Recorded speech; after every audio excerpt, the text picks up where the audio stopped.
Hey, hey. Today we have Kiam Marcelo Junio on for Song Dr. Sunday. And I'm going in a slightly different direction than normal. Usually I just bring on specifically composers or songwriters. But I've been more and more interested in, well, I guess I always have, but more and more interested in bringing it here. Kind of the intersection between the arts and healing and movement and meditation. So, hi Kim. Whenever you're ready, you can request join and I'll bring you in. So, Kiam is here in Chicago, where I am currently, and we met through a mutual friend, and I've been following his work kind of from afar for a while. And we both have connections in the Chicago, I guess it would be like experimental theater art making scene. There's like a very specific scene of artists that work in this realm here, especially in the city. It's like a big thing. Crossover there, so.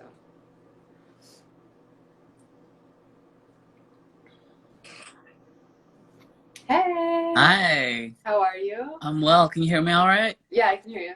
Awesome. Yes. I'm like obsessed with your glow. Like all of you have this like how Yes. beauty Thank tips you. real quick. How do Yes, you let do me that? show you. It's so simple, actually.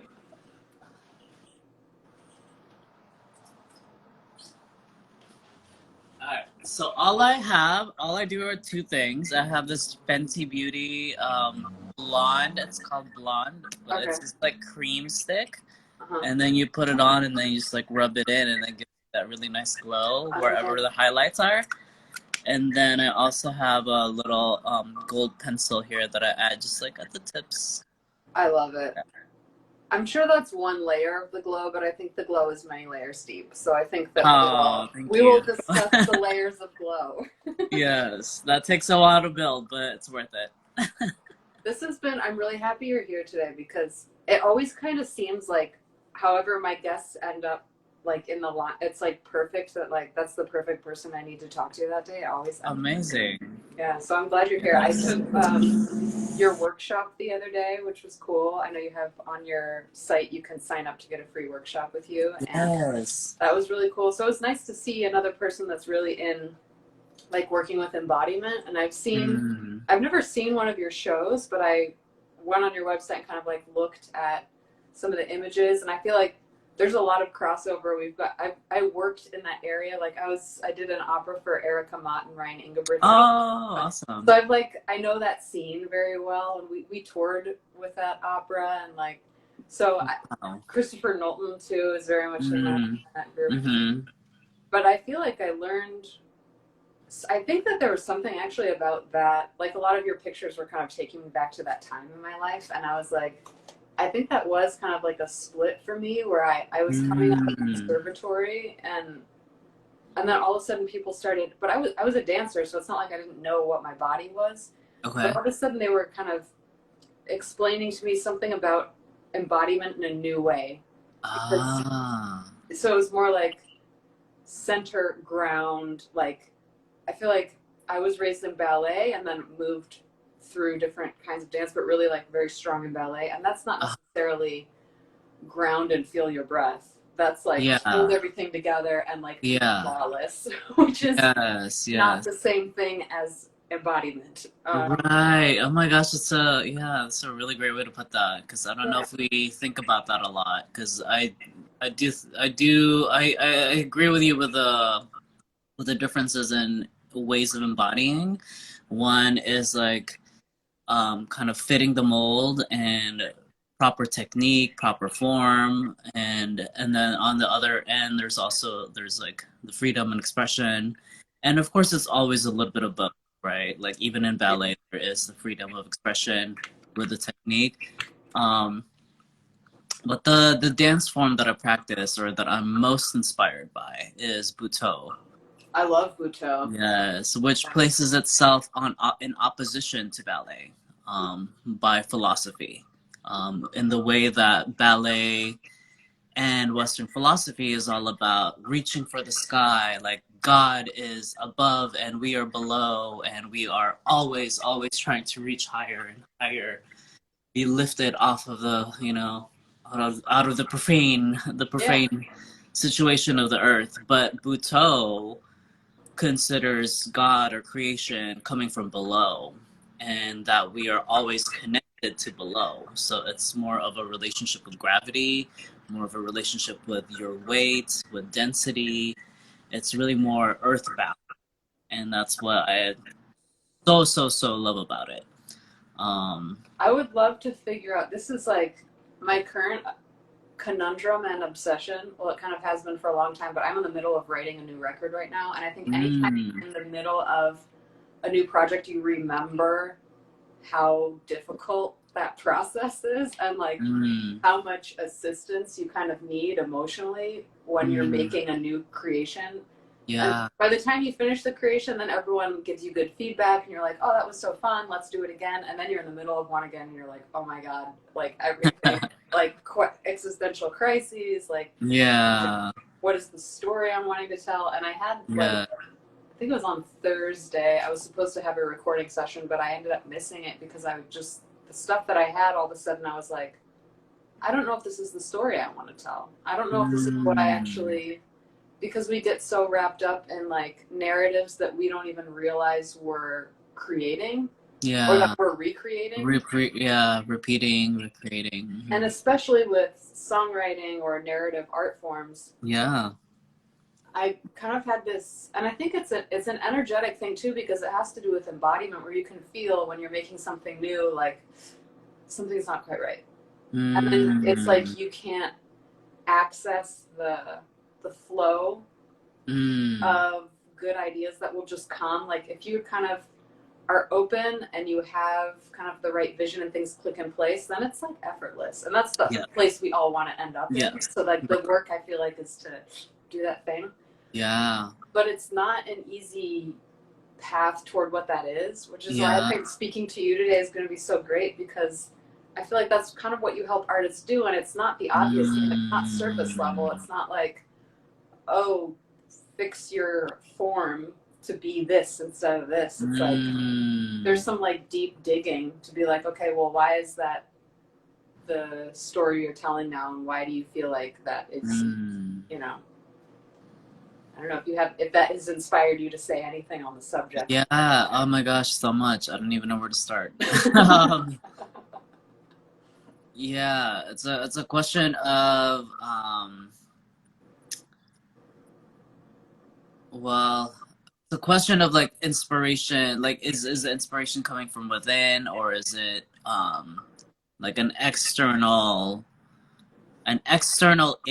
outside in process, or is it an inside out process? That's interesting you said that because my brain, when I kind of stopped, I was like, Hope, do you want to be rehearsing your tragedy or do you want to be rehearsing your healing in what you're making? You Mm, know, it's like you're having mm-hmm. a choice right now to tell a new story. Yeah, So yeah, because that tragedy tends to be a repeating of the past. yeah, Yeah, yeah, which is, I feel like how most of us are taught to live. It's not actually true present moment because it's yeah, scary. I feel like when you do kind of make that step into, well, I honestly don't know what's going to happen because I'm going to put myself in this new place.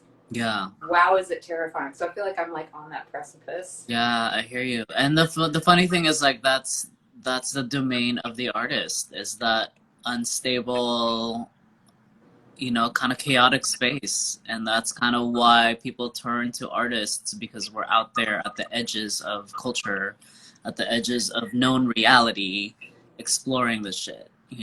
Yeah, And sometimes we bring back really beautiful things, and then sometimes people don't know what the fuck we're talking about. right. Yeah. And it's so you're part of your calling, because I know you have many things that you do, but part of your calling is to be like a support system for the artists who are out there making Yeah. that work. Because Yeah. so I would love to hear. I mean, I've read your story as much as you've written on bios, but I know those are very like truncated. So Yeah. was there a moment that you were like, wait a second, I know this is what artists need, so and I know that I can offer it. So let me, because I don't know many people who do what you do. Like, I don't either.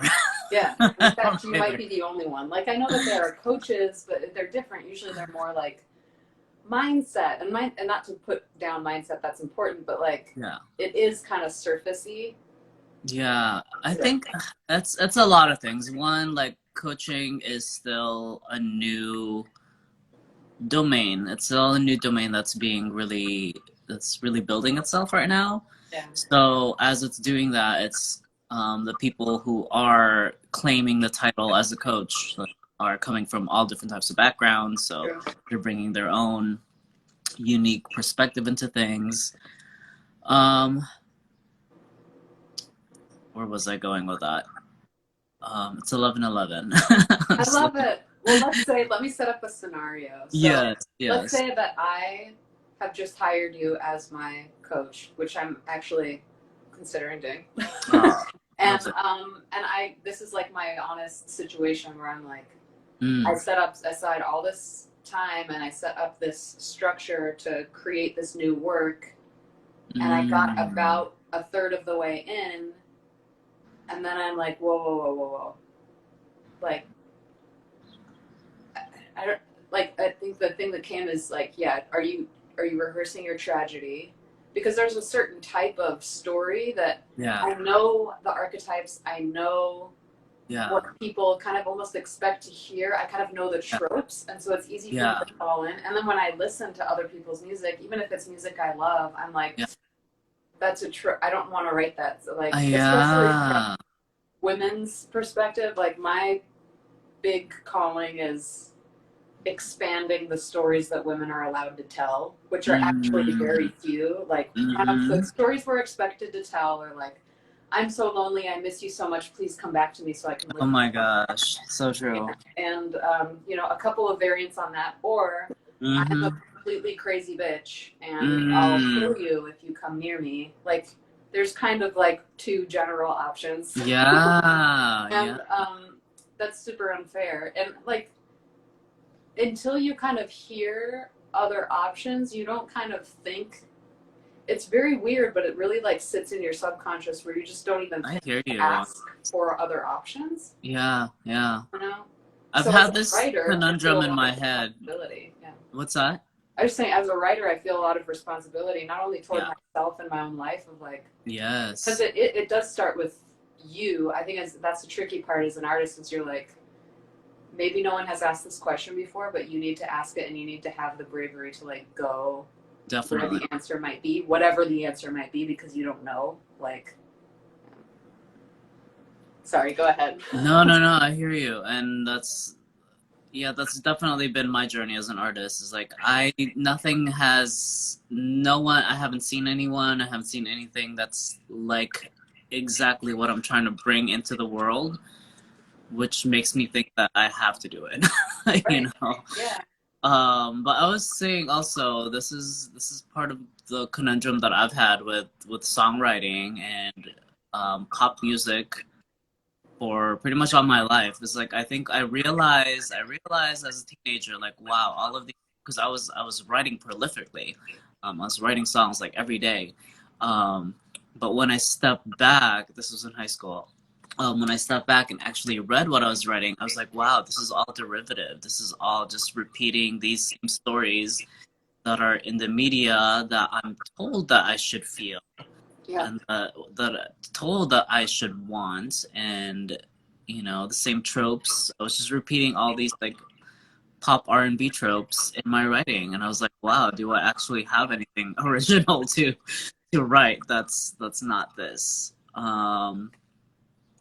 And that's why I haven't written a lot of songs. I've written like a handful of songs that I feel like, wow, this actually really says something.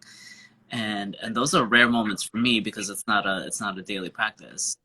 But I write in other ways, just not in song lately. Although I've been wanting to really craft that and really return to that again.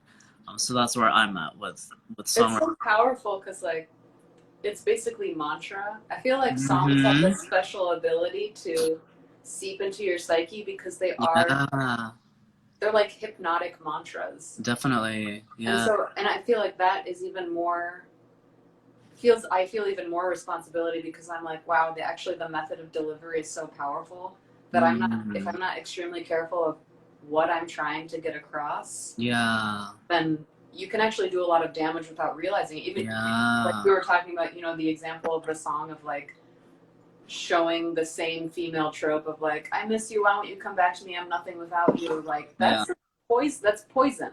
You're It feeding is. people poison. Yeah, I agree. And I still have that frustration with music now because Yep. I really haven't seen it shift at all in the past however many years. I thought like, oh well, we'll get over this, and there'll be more songs about like, and they are out there, right? Like songs about protest and rights, and things that mean something. But I don't know why it doesn't activate people. Or like more complex layers of love that aren't Mm, just like the tragedy.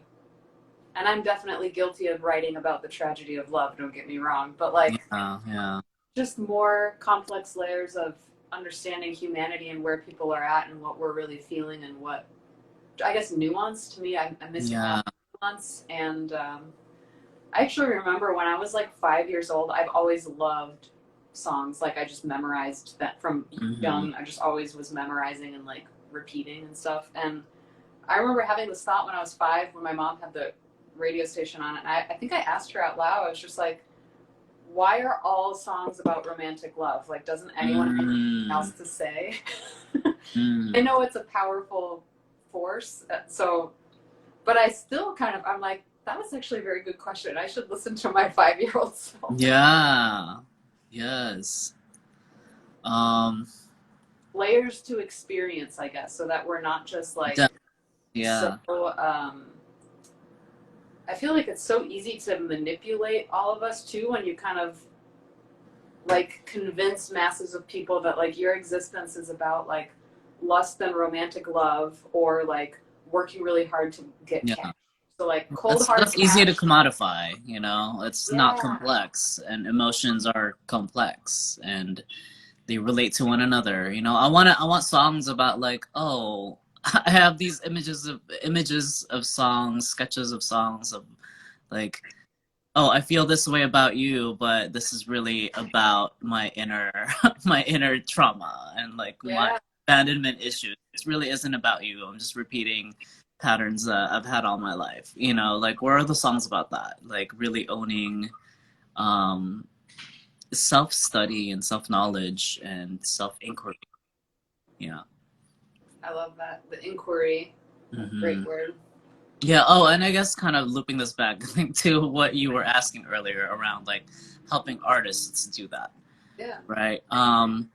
I do consider it as a sacred mission that I'm doing, that I'm first and foremost really listening to myself, learning how to listen to myself, being kind to myself, supporting myself in talking to myself in more supportive ways. This is something that I had to teach myself, and now that I get to teach artists how to do that, I find it so important because, as I said, like we artists are the ones out there at the edges of culture, at the edge of the known, and we have a mission to help humanity in that way, because we're choosing to do this, to explore the unknown. Like it's easy to stay there. It's almost like comforting to be like, well, no one understands me. I'm just gonna stay out here at the edge of society, right? That's my But situation now, honestly. Like coming out of mm, quarantine, I'm scared because I've created such like a safe bubble for I myself. hear that. And Yeah. like I went to one outdoor like baby shower yesterday, and they're Mm, perfectly nice people, and everything was distance, and it wasn't even that long. It was like an hour. mm-hmm. But still, I came home and I just like immediately went to bed. So I was Yeah. like, that was a lot. Yeah. Like Wow. I don't know. I think that there is. I feel like I'm in a danger, and maybe a lot of artists right now of like Mm, self isolating because that's what we feel like we can control. Like I know I can mm-hmm. control my emotional state if like nobody else is around. I know Yeah. how to do that. But like integrating back into where a lot of the magic comes from, which is like Mm-hmm. interacting with your environment. But it's crazy how much like bringing it back just to me and like my plants and like my herbs and like whatever's in my apartment that are like my living beings. I'm like, that's what I Yeah. can handle. I'm Yeah. like, And that's that's quite okay. limited moving forward. That's fine though. You know, we're in the season of replenishment and really tuning in. I think we lean into that. You know, we don't always have to be out there and engaged, but maybe if we maintain more consciousness around, okay, I'm taking this time to do this, then we'll be able to actually use that as power instead of as a crutch. I like that you said seasons. Talk to me about Yeah. seasons specifically for artists and for creatives. Yeah, thank you for that. So seasons, I relate that to, you know, everything's in a cycle. The seasons are in a cycle, and the seasons themselves are really the perfect metaphor for really just how life evolves. And in traditional Chinese medicine, life is always seen as an exchange of duality, exchange of yin and yang dynamics, right? Like hot and cold, up and down, right? And everything, all of life is not in the up or in the down. It's not in the hot or it's not in the cold. It's in the space in between, right? And within that space, things move in a cycle, and things birth one and different cycles, different seasons birth one another, right? And so if you like for winter for example is a perfect example of that replenishing time, right? Nature itself like shows us this, like you slow down, you let go of what you don't need, you turn in and you conserve your resources so that in the springtime then you'll have more, energy, you'll have more activity, you'll have more inspiration, you'll have more plans because you've taken the time to take care of yourself in the meanwhile, right? And then that then spreads out, you spread out that energy through the summer, you get that like excitement and connection, and then fall, it's all about kind of concentrating things again. So it becomes more yin once again, right? Do you think that certain people have a natural inclination toward like a certain season? Almost like I identify myself as like I can do melancholy really easy. Any day of the week I can do like kind of wintry, like Yeah, it's so easy for me, but it's a yeah. danger to say. So I wonder, is there a certain like I think there's a correspondence there with astrology, for instance. yeah. You I was know, gonna ask about astrology too. So yeah, yeah. yeah. I mean, I'm a Pisces moon, so I definitely relate to that, like being in the water, being in the depths, being in my emotions. I consider my emotions a deep strength, and I know that's not the case for a lot of people who might be fiery and might consider their emotions more of a distraction. You know. Can't relate. Right. Hardcore Pisces. Yeah, or airy people, you know, because air thoughts are all about air, right? Mm-hmm. And yeah, it's like fast moving and it's there one moment, then it's gone. Some people operate more in that way. So, but again, I mean, astrology is kind of gives us these templates, and they're fun to like dive into. I know a lot of people don't give them that much power, that much credence. I think they're archetypes. Like for me anyway, um, I think that there's like a new this is interesting actually. There is a new weird dichotomy that people have made that I don't think exists where they're like Hmm. you either believe in science or you believe in spirituality. Oh God, You yeah. know? And to Got me, it. a lot of these places, and I get why people have turned against a lot of religions, and because they've Mm-hmm. done so many terrible things in the name of religion. At the same time, Yeah. that's where a lot of our mythologies are held and kept, and there is a lot Ah, of good information in yeah. there. But Yeah. it's understandable why, and I think this has happened a little bit with astrology too, where people Yeah. oh, you're a Pisces, so this is going to happen in your life. Instead of like, oh, you're going to embody this kind of an archetype and Yeah. keep an eye A out little for looser. Yeah. right. So But yeah, I kind of just, I see that happen online a lot too. This weird thing, like, do you believe in science or do you believe in like thinking? Like that's like way too much to answer in one, like Facebook Yeah. post. But I think, I mean, I would be interested to hear your experience. But my experience as someone who is a creative and who Yeah. makes things out of nothing, I'm Yeah. very aware that Yes. there is so much more than I can see. Yeah.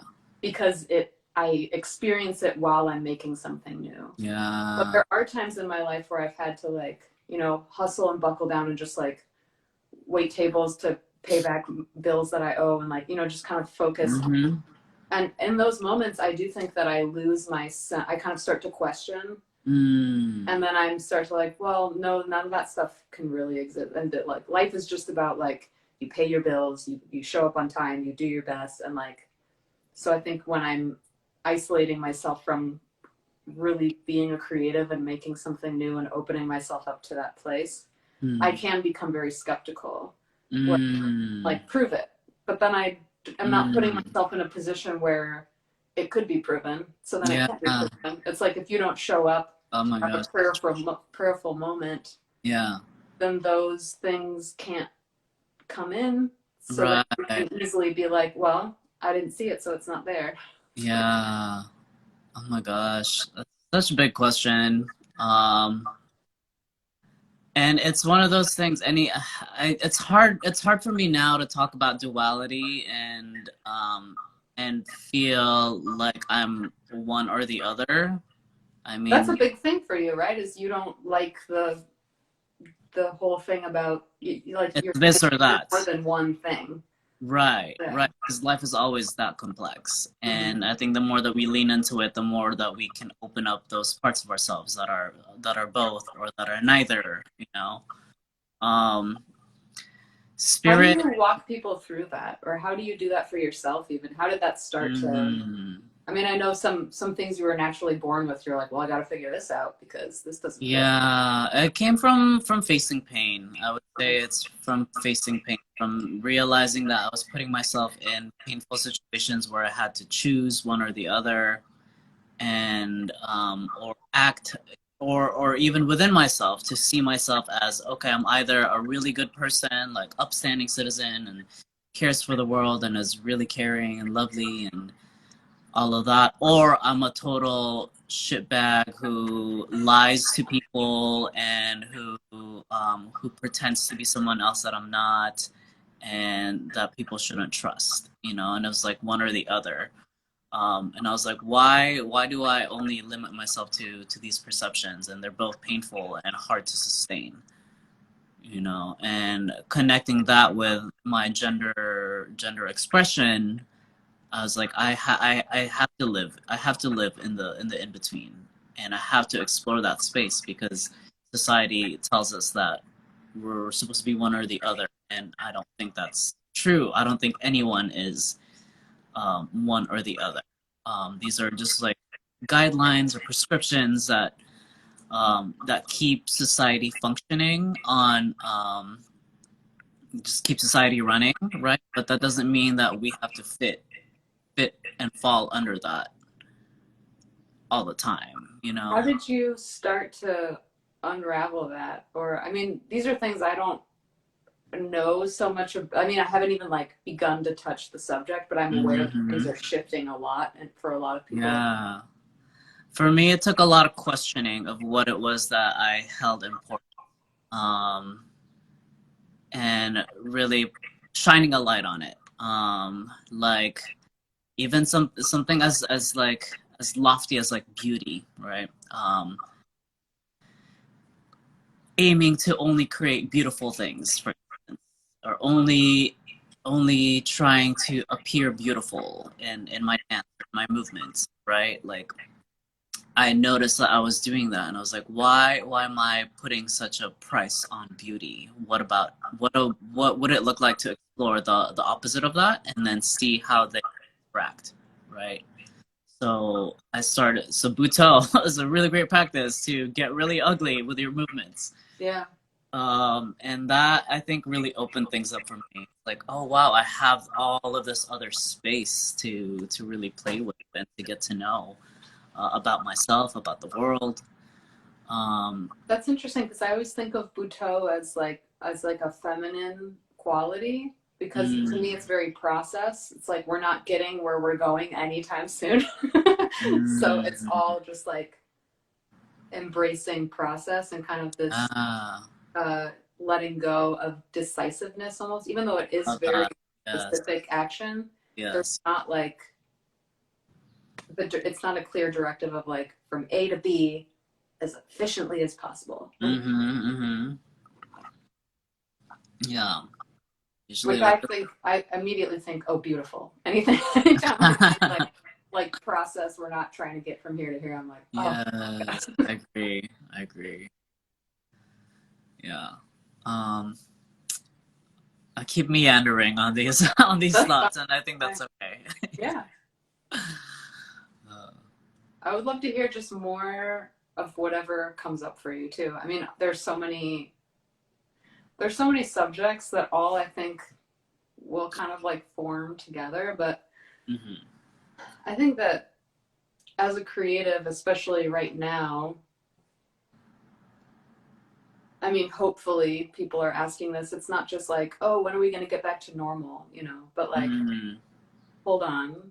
There's like a new world really, really happening. And yeah. like, clearly people need artists because they have been so valuable during the shutdown, just like watching movies and listening to music, Yeah. and getting absorbed in all this stuff. And I think as a creator, like looking forward, I Yeah. just feel more responsibility than ever to be very careful and specific, but also Mm, I think there's something about inclusiveness of all parts of myself too, which I think that mm, you're doing a really good job of articulating mm. that are maybe not they like weren't it wasn't previously clear to me that that was like available or something Ah. or that that was Yeah. so I think maybe part of the integration process that's like tricky in this moment of creating this new work is like Yeah. um some part of me has woken up but hasn't like directly addressed the other parts yet and Mm, like we're not moving forward unless we're all moving forward together but like the communication hasn't happened between the parts. It's just like yeah. parts Yeah. are waking up. Yeah. Yeah. That's fascinating. And my mind goes to so I have very practical sides to me and then very exploratory sides. I think, and the practical definitely with the Virgo, right? And the Virgo side is like, well, you know, get the dates down. What are the goals? What are the metrics? Mhm. And that's important, right? For because some of the parts of the brain might communicate better in that language, Oh, yeah. and then the other parts of the brain might prefer more intuitive connection, right? So it's really just like showing up day to day and asking like what's important today, what would give me, what would make me feel, what would satisfy the parts of my brain that wants to get things done and check things off, and then what parts of my day uh, could I devote to making myself happy and giving myself more joy, surprise, and So pleasure. that's interesting. It's like parts integration, like parts of self Mm-hmm. integrating, what I think is a more and more common subject coming up in like the spirituality Yeah. is it's almost how would I describe what you just said? I don't know exactly what the word I'm looking for is, but kind of like you treat the different parts of yourself as if they're alive, they are alive, but as if they have their own language and their own culture and their No, own they do. like how to speak more to that. This is I've never thought of it that way. Yeah, well, I mean, growing up between cultures, between genders, between social classes, between countries, like I've just seen how these ways of living really kind of create different sets of being. And having grown up always going between different spaces, different groups of people, I could see how people get stuck within, oh, I have to be this way. And if I think outside of these realms, it's going to cause me pain, you know. And my pain growing up had been the fact that I could see all of the different ways that people were living. And it took me a while to understand, like, there's nothing wrong with me having experienced all of this. There's just, it doesn't mean that I'm fragmented. It doesn't mean that I'm broken apart because I, I feel this way about this certain thing, I feel this way about another thing. I realized through time, through meditation, through art making, that I myself am a whole person. And so all of those different parts that feel fragmented, that feel like they're being pulled apart, are really not. When I feel that way, it's because I'm being sold and I'm subscribing to the fact, to the idea that we have to be separate and we have to be distinct things, right? But who we are, who I am, I know extends beyond that. These are just like resources that we can tap into, you know. And I think when you begin to look at identity in that way as material, it becomes a really powerful thing. Identity as material. Mm-hmm. Speak a little bit more to that. I think I definitely understood you up until there, and I was like, ooh, new concept. Yeah, it's a new idea that I guess I'm exploring, is that our identity is often given to us, but we don't have to accept it as a whole, as a thing. Like we can mold that in our own way. We can mix our different types of identities to create something unique. You know, the fact that I'm Filipinx, I'm an immigrant, U.S. Navy veteran, assigned male at birth. All of these things are part of my identity, and I can choose to reject or accept or twist any aspect of these and the rules and the guidelines that they come up with. And I have the choice whether I reflect that in the world or I subvert it in some way. So it's almost like thinking about them as kind of more tangible things that you can kind of physically move around. Yeah. Just to make it less like ethereal and abstract. Yeah. Yeah, that's really helpful actually. I often, even in like my creative practices, sometimes things that don't need to be tangible, I'll make them tangible just so I can experience moving objects with ideas attached to those objects, so that a part of my brain can like understand shapes or like form in a new way. Yeah. And that's great. I think that's such a powerful thing when you understand how you learn and how you absorb information and synthesize information, because then you can really lean on those ways of learning. That's actually interesting, because I think the way I learn kind of scares me a little bit because I don't understand it really. I mean, I have moments of like understanding and downloads and kind of like all of the synapses just like fire together, and then it's like a large piece of a puzzle just like drops into my lap. Yeah. And I don't know how to recreate that other than my own practices are like have an extremely healthy diet and what that means for me, and like stay on top of my therapy practices and like just kind of like keep the vessel clean is the only thing I really know how to do. And like, I mean, I think that's the way to go. It's part of it is trusting that you're downloading it, and you're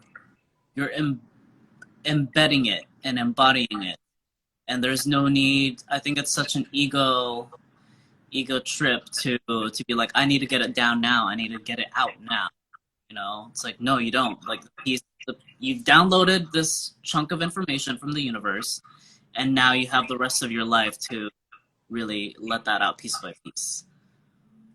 So speaking of parts integration and this, I'm personally stuck at this point where I like, there's definitely a very strong side of myself that has that like, it's almost like embrace the chaos Mm-hmm. Like I often think of, what did Einstein say? Something like creating form or some other word out of chaos or something, and that's kind Mm-hmm. of like the job. But he said Mm-hmm. it in a way that I knew that he understood, that he had that experience. I was like, Yeah. oh, you had that experience, where it's Yeah. like the typical scientific method of like, look really small and then see if this specifically relates to this. Uh-huh. But in pretty much all of the practices I've studied, whether it's like yogic, meditation, herbs, like all of these things, that's not how ecosystems work. It's like you can't zoom in so specifically and understand how a thread connects. Yeah. You have to zoom out and see like the domino effects of how this affected this. Now all these other things Right. are shifting. So Right. I always kind of relate it to an image of like, I feel like previously I've been taught that knowledge kind of comes as a pyramid, that it keeps like, here's the foundation, and then you Mm. build on the foundation. Every year you build on the foundation. But my experience is not Mm. that at all. My Mm. experience is like spherical, where it's Yes. like you learn a new piece of information and that old foundation, all of a sudden it is rendered useless, or it can't hold that structure anymore, and this whole thing shifts and like expands. Yeah. So there is no, here's what you need to understand first and then build upon it, which is how we're Yeah. taught pretty much everything. Right. So Right. it's really bizarre to have a portion of my brain understand that concept, and then pretty much all of my societal experiences and educational experiences kind of teach the opposite of like, here's how structure works. And like, Yeah. those are very disparate at the moment, but Yeah.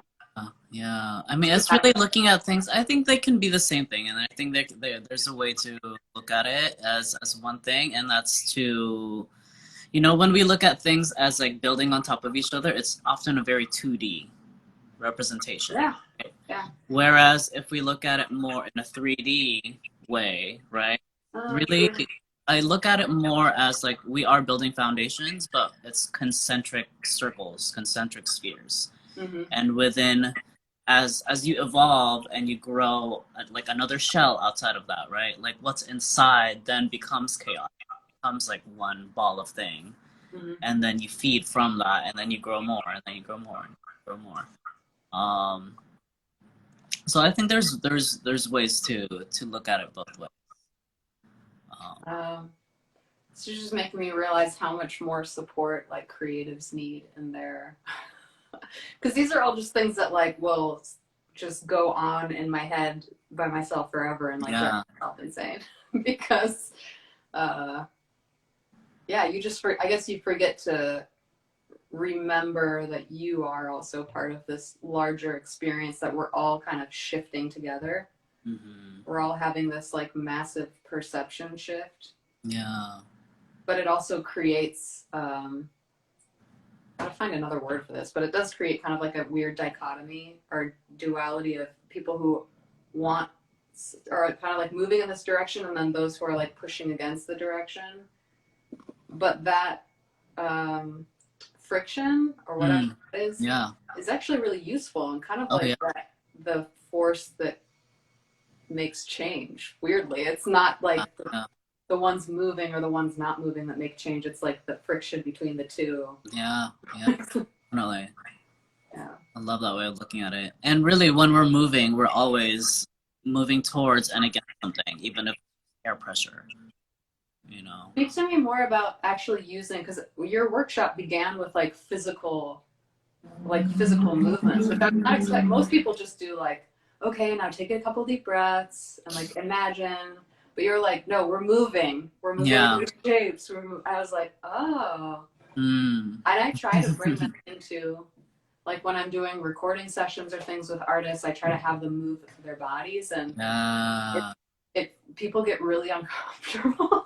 Oh, interesting. Yeah. Or they don't kind of, I think they think it's like a weird game where they're like, okay, we'll play Hope's little game or something. But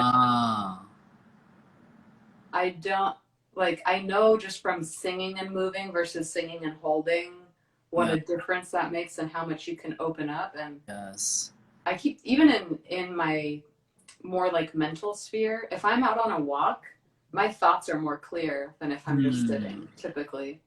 And I don't know if that's different for each person. Like, I Yeah. did a lot of Kundalini yoga at one point, Ah. and all of a sudden I was realizing, like, because I came to Kundalini out of a very Zen yoga practice, which was like Okay. Zen meditation, like sit still, Yeah. Yeah. focus. Yeah. And it actually was not as effective for me in a true meditation practice than Kundalini, where you have a lot of breath moving through, a lot Mm-hmm. of mantra and a lot of Mm-hmm. movement, but it's very repetitive and creates like a lot of energy. Mm-hmm. But something about that actually gave me a clearer, like, something than just Yeah. like sit still and Yeah. focus. Yeah. Well, it's hard because the thoughts come up, and you can't really stop the thoughts. To be honest, Mm-hmm. it's just literally how our brains work. We have these neurons firing all the time, all the time, all the time, and they're making connections. They're making sparks, and they're making those familiar connections, and that's really what compose our thoughts. You know, it's like this idea plus this idea plus this idea. Like, oh, that's interesting, right?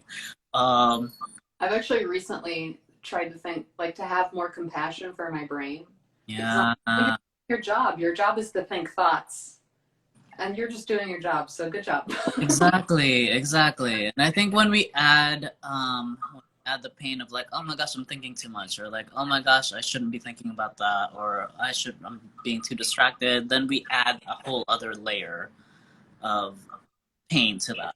Yeah. In Buddhist philosophy, there's a concept of the two arrows. The first arrow is the original pain, and then like thinking about it is like adding another arrow on top of that. Ooh, I have Yeah. not heard that before. I like Mm-hmm. that a lot. I've sat through a lot of Dharma talks in my Mm-hmm. life. I've yet to hear that one. I like that one a lot. How did you find Buddhism? I've always been curious about other religions. I grew up Catholic, Roman Catholic, Filipino, um, and I Where was in the Philippines always. are you from, by the way? I'm from Tarlac or Kamiling Tarlac, which is north North of where? of Manila, of the capital. Is it like a mountain area or? It's no, my where I grew up wasn't mountainous. It was more like plains. A lot of rivers, a lot of farmland. Yeah, pretty much grew up on a farm Cool. and the city also. Yeah. I was in the Philippines for a month, Mm. 5 years ago, maybe Okay. now. My ex-boyfriend is Filipino, and I went with his family. Wow. It was beautiful because I don't think I would have had that. Well, I definitely wouldn't have had that experience if I didn't go Yeah. with my family. Yeah. Because there's like place where the tourists go, Yeah. and then there's like places where it's very dangerous to go as just like a random white girl. But Okay. because they kind of like surrounded me in their Yeah. protection and they knew where to go and they had drivers and they had Yes. just like I think I'm still processing that experience because Wow. it was first of all the first third world country I'd ever been to. I went Uh, to India after that and had also a mind blowing experience that was very different. But it yeah. was the first time I think I went somewhere to see that much poverty in certain places. Yeah. Like you're never prepared for it's just such cognitive dissonance. It's Yeah. really hard to Yeah. I remember there was one and it's split because there's like so much natural beauty and just like Mm-hmm. extremely kind people. There's something about at least my experience of Filipino people where they've had so many people come through and try and colonize and take over and everything, and they're such gentle. There's like such a gentleness about the culture of Mm. it. It blows my mind to kind of see that dissonance of like Yeah. so many people have come through and like taken advantage and taken over and done all these things, and then so much like kindness and softness in a way too, and to kind of see Yeah. all of that living Yeah. in the same place, and then so much natural beauty, but then also so much extreme poverty. Like I think I'll be processing that for a while. You know, these major cities are really show us the breadth of humanity. You know, all of the worst and all of the best things happen. Same like square 5 feet. You know. Yeah. Um, Yeah, that's a spiritual truth that I've come to really accept, to lean into, is like life is all of it. Life is all the most terrible, heinous, tragic things and the most beautiful things. And to try to, this isn't about morality, right? Like there is still a sense of like what's best, what's harmful, and that, but to deny something from the experience of reality is, I think, removing ourselves from the power itself. Like darkness has a power, and I think at least my perspective on it is not to try to defeat darkness or try to eliminate it, but more to understand it. Right, instead of like judging, like Yeah. things shouldn't be this way or things should be this way, Right, right. which is definitely a lot of thoughts I have. Well, Like that just don't go anywhere. They just cause pain. yeah, yeah. I mean, we get used to doing that to ourselves because of society, because of our upbringing, because of all the different forces that impress upon our ego building. Um, and then we kind of apply that same mode of thinking towards other people, right? Yeah. So what has worked for me is realizing that, oh, I'm judging people, and noticing when those moments happen, and realize, oh, I don't have to judge anybody. Like I actually don't know what they're going through. I don't know what their life is like. I don't know how they grew up. I don't know like what trauma they're carrying. So for me to judge them makes no sense. I'm only seeing a small part of the story, right? And then what I started to do is I began to apply that towards myself. That same, oh, I'm judging myself. I don't actually know all of the, I mean, I do know all of the things I've been through, but it's not always conscious, right? And so I don't know what patterns my brain is making between, this experience and something that I experienced like when I was 4 years old, you know. So giving myself compassion is the kindest thing to do, right? So what would you say to, because I feel like I'm kind of going through this with the writing process now, Mm, where to step back and to definitely not judge, not to create like splits of like, well, this should be this way and this should be this way in order to like tell a cohesive story, but instead kind of mm, take a snapshot. yeah. But like, what is a compassionate snapshot where you can still kind of fill in details and say what you see, but Yeah. not in a way, well, I guess you have to change the way you see, I guess is the answer to that, which is no longer, like what I heard you say too, and I thought was powerful was not, if you're judging others, you're judging yourself because you build that voice first in your own brain. You Mm-hmm, should this, you should not that. mm-hmm, And then it extends out from there. exactly. So like I guess the scary part is shifting. I don't know, in my mind I'm like, will I exist if I don't like have clear like what's right and what's wrong? You know? Will Ah, I just like combust and cease to be? yeah. Oh. I'm not gonna answer that because it's gonna look different for every person. Yeah. But you know, on my end, it's been the most empowering thing to allow myself to think multiple thoughts at once. It's crazy, but it feels really enlivening, actually. Um, this happened to me really strongly a couple, maybe a year or so ago. I was going through a breakup, and at the same time, I had this major performance at the Chicago Cultural Center. Um, and at the same time that I was feeling this sorrow, this pain, this loss, I was like crying in my bed.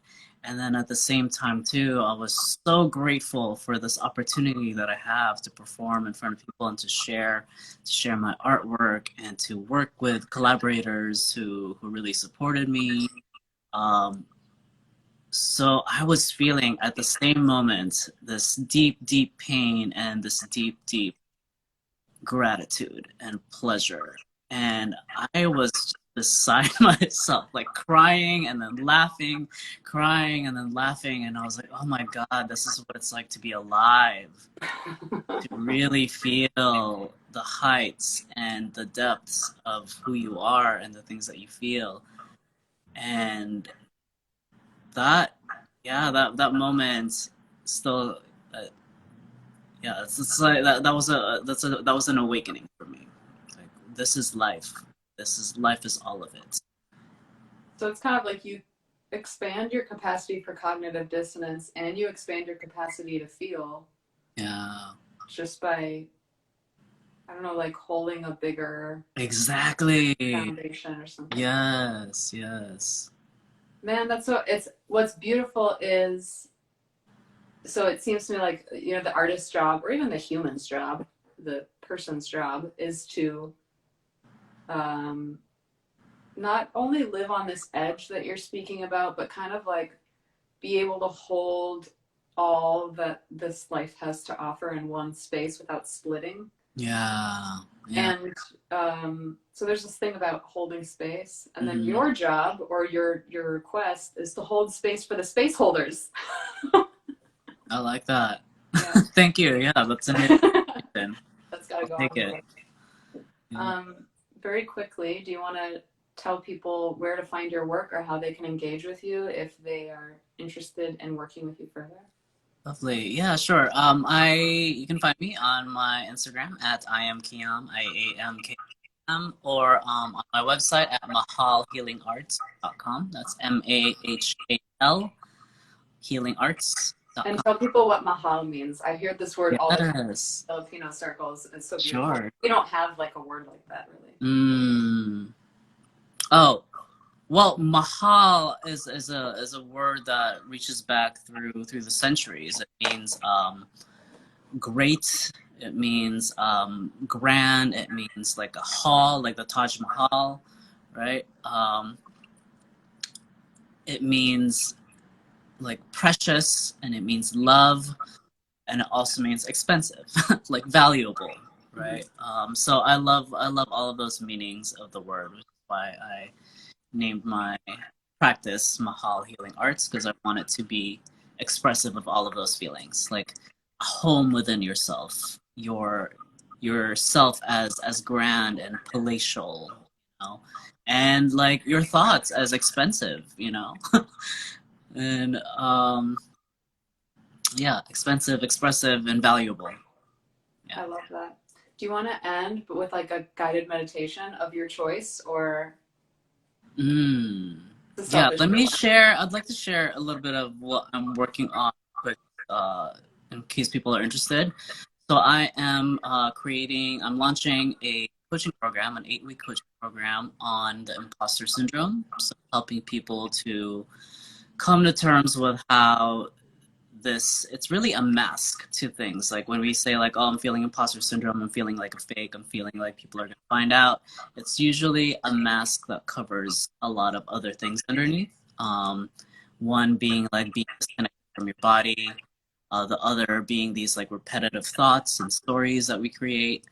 And then also the most important part, I think, is the fact that it feels isolating when we feel like an imposter. And so this program is geared towards helping people to come home to their bodies, listen to their breath, listen to their bodies, and then to understand how their mind works through understanding mindfulness and being in the present moment, learning how to disconnect the thoughts from the emotions, from the repetitive stories, to just really see yourself more clearly. You see your thoughts, feel your emotions more clearly. And then the support also, there's one-on-one support with monthly coaching, and then with group coaching as well as a part of that, so that people no longer feel alone with this feeling. I love that. Yeah, so it's called Unmasking the Imposter, an 8-week course. Yeah, if you want to learn more, reach out. When does it start? What are the dates? Yeah, I haven't quite decided yet. I'm aiming towards the end of it's April now. Oh my gosh. Yeah, like mid-April is what I'm aiming for. Okay. Possibly May 1st, because May 1st is a really powerful date for me. But in the meanwhile, I'm setting it up and going through a small test group with it. But people are welcome to sign up and just ask me about it, and we'll start when we're all ready. Well, I'll sign up for that, so I will be there. Thank you. Do you want to take us out with a prayer or? Yes. I would like to guide us through a 3-breath meditation technique. I use this anytime I need to change tasks or switch whatever it is that I'm doing. So I invite you to either stand up or to sit down. Feel how you are connected to the ground, whether through your feet or through your seat. And then connect with your breath. And on the inhale, just really feel your body present here and now. And as you exhale, connect your core, your abdomen, to the earth's core, creating these 2 points as a line. And then exhale and release anything that's willing to leave your body right now, into the earth. On your next inhale, send a beam up from the center of the earth, through your body, and up into the sky, piercing your head, all the way up into the sun, past the clouds, past the atmosphere, and all the way into the center of the galaxy. Now connect these 2 lines, these 2 dots from the center of the galaxy to the center of the earth, with you right in the middle. And inhale. Pull in energies from both direction, from above and below, into your. And as you exhale, allow that space to grow from your heart, covering your body, covering the room that you're in, the building you're in, the city, the state, the country, and enveloping the whole world, so you're connected to it all. Remember that you are always, always connected to all of this.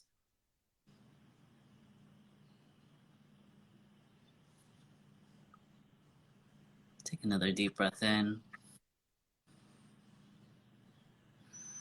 and come back whenever you're ready. Thank you so much. You're very welcome. Thanks for having me. This is a lot of fun. Cool. And I'm gonna check out I'll put your website in the show notes so that people can find you, but I also want to find you because I want to sign up for that. Awesome. So I will see you very soon. All right, take care. Okay, have a good day. Bye.